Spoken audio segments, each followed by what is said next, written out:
Halo Sobat Noba di seluruh benua. Gimana nih? Udah siap belum dengerin kelanjutan cerita BTTH Benua Abadi versi novelnya? Sebelum Mimin melanjutkan, Mimin ucapin terima kasih banyak atas support dan kesetiaannya sampai sejauh ini. So, jangan lupa tekan tombol loncengnya, atur posisi, pejamkan mata, dan let's go. Mari kita masuk ke ilusi seni radionya. Halo Sobat Noba, melanjutkan cerita dari episode sebelumnya ya. Semoga kalian suka. Kita sudah sampai, tapi Istana Sen saat ini sepertinya benar-benar rata dengan tanah, ucap Lingbao. Saat dia berbicara, dia melihat ke arah Yaundong. Ekspresi wajah Yaundong membeku. Wajahnya tiba-tiba terlihat agak buruk. Sepertinya dia sudah menebak apa yang akan dikatakan Lingbao selanjutnya. Saudara laki-laki bernama Yaundong ini memang benar. Pasti ada beberapa makhluk keabadian yang menghancurkan dirinya sendiri di sini, ucap Lingbao. Tempat ini jauh dari gunung tempat kita sebelumnya. Setidaknya ada jarak ratusan mil. Sungguh luar biasa untuk bisa membuat tebakan yang akurat, ucap Xiaoyan sambil melihat Yaundong dengan penuh arti. Yaundong tidak menunjukkan ekspresi apapun. Dia juga tidak mengatakan apapun. Xiaoyan tersenyum karena Yaundong tidak berencana mengatakannya. Xiaoyan hanya bisa mencoba mengubah topik lain. Akan lebih baik jika Yaundong merasa bahwa Xiaoyan tidak melihat keanehan apapun. Tetapi kekuatan yang disebabkan oleh penghancuran diri beberapa makhluk abadi memang sangat dahsyat. Mereka yang memiliki indera yang tajam seharusnya bisa melihat petunjuknya.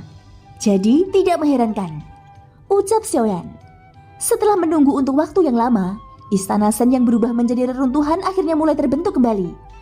Saat itulah kelompok Xiaoyan bergerak mendekat.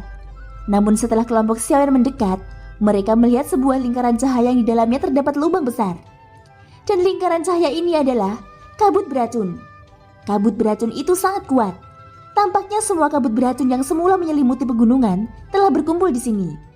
Saat mata Xiaoyan terpaku pada kabut beracun, dia bisa merasakan fluktuasi aura kuat di dalamnya. Hehehe, tidak disangka bahwa ini memang benar-benar kamu, reinkarnasi Suzang. Saat aku berada di atas kompas terbang, aku melihat sesuatu yang aneh pada fluktuasi aura yang memancar darimu. Namun pada saat itu kamu pasti menyembunyikan auramu karena takut dikenali. Sekarang tidak peduli bagaimana kamu menyembunyikannya. Tidak ada yang bisa bersembunyi. Kata-kata suram keluar dari dalam kabut racun. Xiaoyan langsung menggernyit saat mendengar ini. Lingkaran kabut beracun itu tiba-tiba saja meluas dengan cepat. Pada saat yang sama di pusat kabut beracun itu, sebuah lampu hijau menyala. Detik berikutnya lampu hijau itu melesat menuju Xiaoyan. Tapi bagaimana mungkin Xiaoyan tidak siap? Langkah guntur jili diaktifkan seketika. Kemudian sosoknya menghilang dari tempatnya. Bagi Xiaoyan, serangan diam-diam seperti itu terlalu murah. Dengan persepsi spiritual Xiaoyan, dia bisa melihat sosok yang tergantung di pusat kabut beracun. Sepertinya aku ingat namamu, Xiaoyan. Apakah kamu yang membunuh Tianxun? Di masa lalu kamu hanya bisa melarikan diri seperti anjing yang kehilangan rumah. Namun sekarang, kamu benar-benar di luar dugaan. Suara yang agak tajam datang lagi dari dalam kabut beracun. Xiaoyan sudah tidak asing lagi dengan suara ini. Dia adalah Ning Yao. Kenapa? Jangan katakan aku tidak boleh membunuh Tianxun, ucap Xiaoyan. Sunggu dan yang lainnya segera menyadari ada yang tidak beres. Xiaoyan menoleh sedikit dan berkata pada mereka, "Cepat pergi, tunggu di luar kabut racun," ucap Xiaoyan. Setelah kata-kata Xiaoyan jatuh, Lingbao menjadi orang pertama yang segera bergerak mundur dari kabut racun dengan kecepatan penuh. Sunggu dan yang lainnya juga bergerak setelah Lingbao. Mengapa dia selalu memiliki rival kuat dimanapun dia berada? Lagi-lagi, ini sangat berbahaya, ucap Lingbao sambil bergerak dengan kecepatan penuh.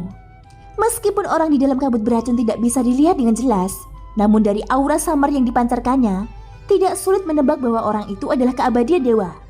Sunggu dan yang lainnya sudah mundur satu demi satu. Hanya Xiaoyan, satu-satunya orang yang masih berada di sana. Namun faktanya Ning Yao yang berada di pusat kabut beracun saat ini tidak terlihat baik-baik saja. Sebaliknya ada kekhawatiran di wajahnya.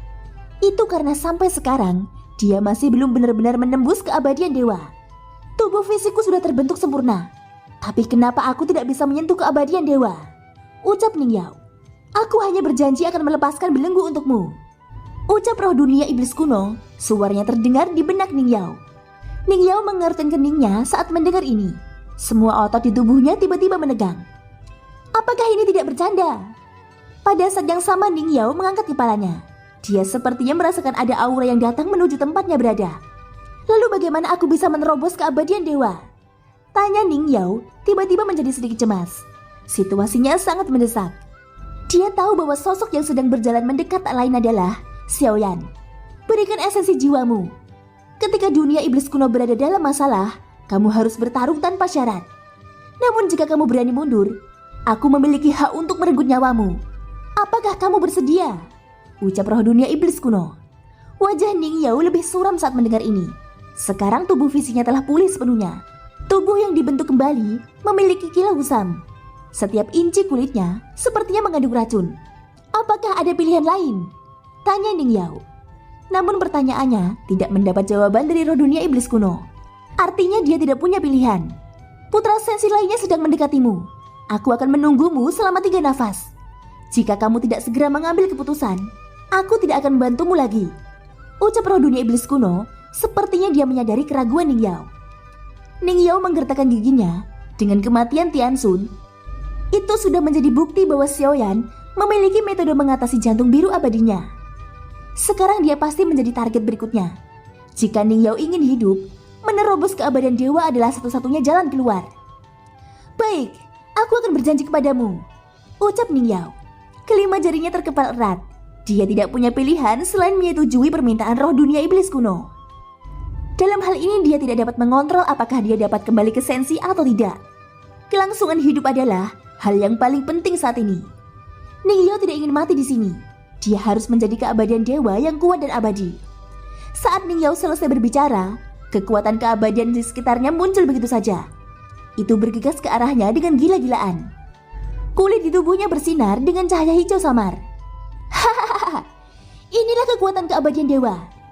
Tawa liar Ning Yao tiba-tiba terdengar. Dia merasakan energi keabadian terus mengalir di tubuhnya.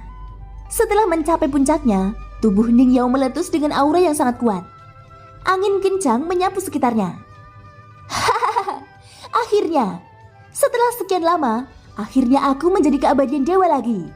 Teriak Ning Yao. Dia mengangkat tangannya, ratusan belati tiba-tiba muncul. Dengan jentikan jarinya, warna racun berbeda muncul di setiap belati. Sekarang, aku ingin menunjukkan kepadamu apa itu jalan beracun. Xiaoyan, kamu harus mati dan menjadi korban pertama setelah aku menjadi keabadian dewa. Ucap Ning Yao. Dalam kabut beracun, dia melambaikan tangannya. Gulma dan bunga beracun yang tak terhitung jumlahnya tumbuh seketika, mengubah tempat ini menjadi dunia yang beracun. Semua kehidupan yang ada di sini akan diracuni. Bahkan Zhonggu dan yang lainnya yang berada di kejauhan masih terkena udara beracun. Wajah mereka langsung pucat. Yaondong mengerang dan mengeluarkan seteguk darah emas. Ada bercak hijau di darahnya. Sungguh racun yang sangat kuat, ucap Yaondong. Dia segera duduk bersila untuk menstabilkan tubuhnya, mengurangi kecepatan peredaran energi dan darah di dalam tubuhnya. Zhonggu dan yang lainnya bukanlah keabadian fisik. Oleh karena itu kondisi mereka masih lebih baik dibanding Yaondong. Thank you guys sudah mendengarkan ceritaku di episode kali ini sampai akhir. Ikutin terus kelanjutan episode-episode berikutnya ya. Jangan lupa puasanya jangan sampai bolong ya. Semoga hari kalian menyenangkan. Sampai jumpa dan bye-bye.